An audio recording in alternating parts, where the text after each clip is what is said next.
Dans cette vidéo, on va parler de la création de formulaires d'évaluation. Donc, dans l'exemple qu'on va prendre ici, c'est pour des cours de natation, mais ça peut être utilisé dans n'importe quel contexte où on a besoin d'une évaluation suite à une inscription ou suite à ce que la personne ait pris une formation ou un cours, peu importe.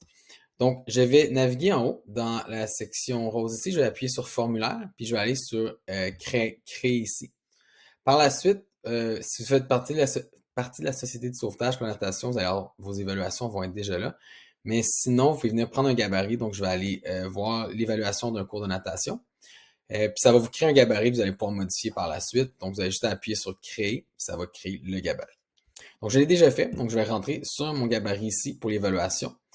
Et à partir de l'évaluation, ben, c'est comme nos autres formulaires. Donc, on a vraiment un drag and drop tout simple. Je peux aller intégrer des images à partir de Canva pour vraiment le rendre plus beau. Par la suite, quelles informations j'ai besoin sur la personne évaluée? Là, on se donne l'exemple d'un cours de natation pour un enfant. Donc, on a le nageur ici qui va être distinct de la personne parce qu'on fait l'évaluation sur le participant et non le parent qui, lui, va recevoir l'information. Et pour ça, j'ai juste décidé besoin du nom ici pour ce qui est du nageur. Par la suite, sur quelles habiletés je veux évaluer la personne.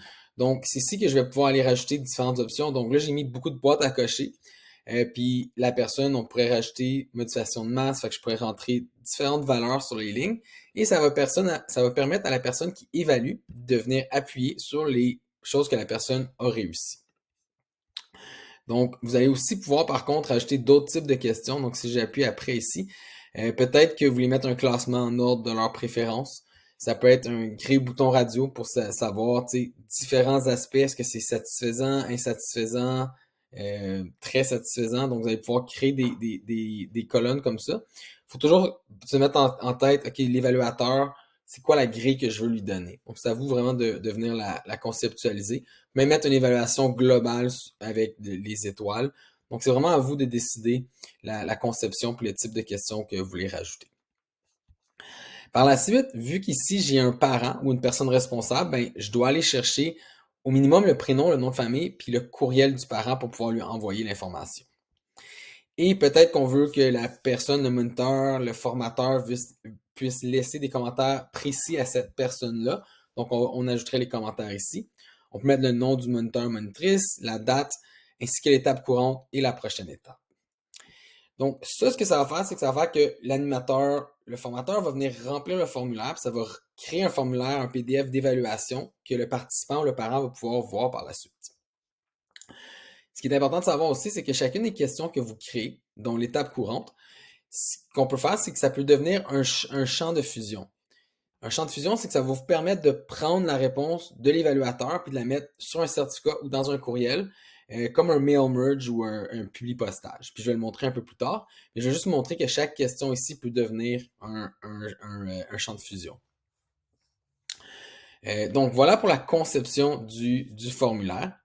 Là, votre formulaire est conçu, vous êtes content, vous voulez commencer à gérer les évaluations. Bien, la majorité des gens vont avoir un cours, une inscription qui s'est fait avec la plateforme ou une liste que vous avez importée. Et là, à partir de là, il faut dire, OK, comment est-ce qu'on donne accès à la personne qui évalue, le formateur, et accès à la liste de présence. Donc, vous allez pouvoir donner accès à la liste de présence. Vous allez tout simplement dans toutes les listes de présence, puis vous donner accès à votre personnel, puis on a une vidéo complète là-dessus. Mais ce qui va être important maintenant, c'est de dire, OK, ici, si on appuie sur les trois petits points en haut à droite, on peut appuyer sur permettre le suivi d'un formulaire rempli.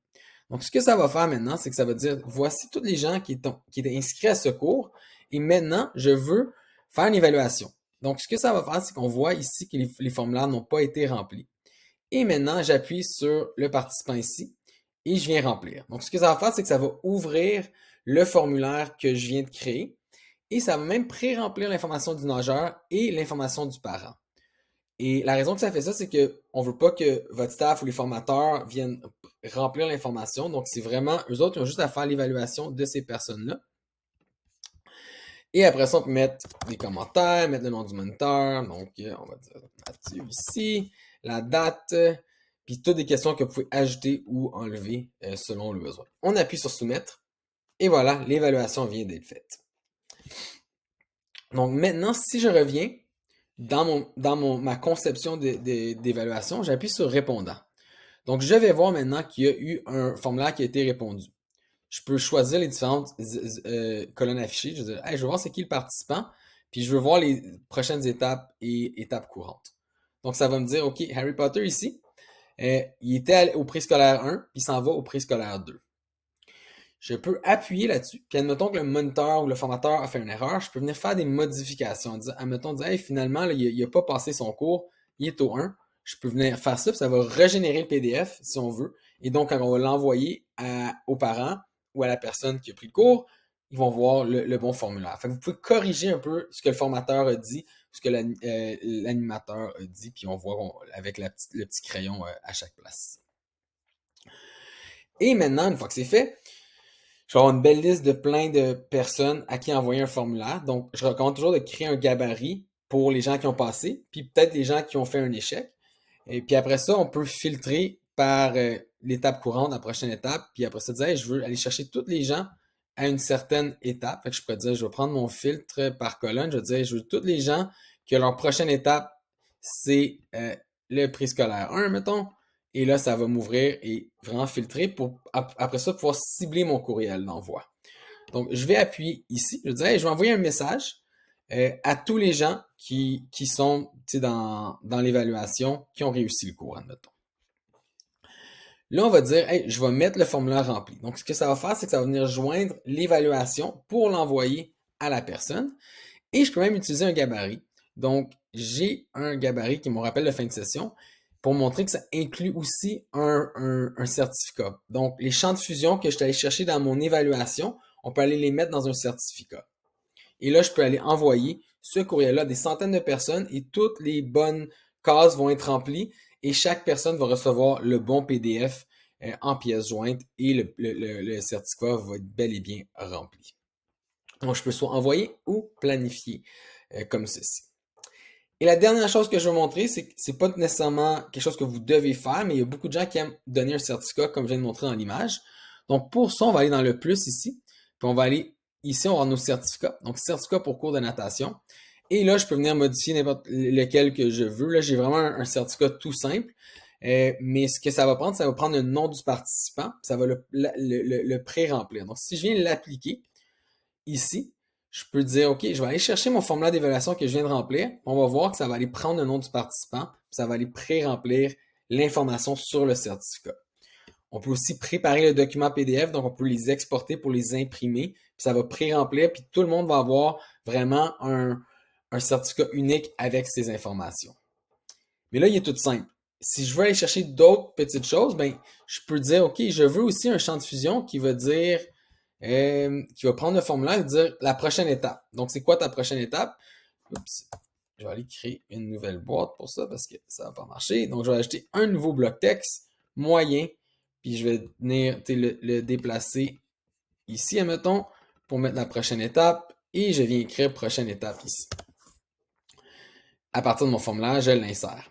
Donc, ce que ça va faire, c'est que ça va prendre l'information du formulaire qui a été rempli pour pré-remplir vraiment pour cette personne-là. Puis c'est un peu ce que je montrais tantôt. Je vais revenir un peu en arrière sur mon formulaire d'évaluation. Quand on remplit les questions ici, ces questions-là, quand on dit oui, ça devient un champ de fusion, puis on peut en créer des nouveaux avec les questions qu'on crée. Fait que quand vous créez une question, vous pouvez créer un nouveau champ de fusion qui fait en sorte qu'après ça, dans vos courriels, mais aussi, je retourne mon certificat, dans le certificat, on peut pousser la donnée qui a été remplie du formulaire d'évaluation. Donc voilà pour la conception de formulaire d'évaluation, de certificat et la communication pour envoyer le certificat et l'évaluation aux participants ou aux parents.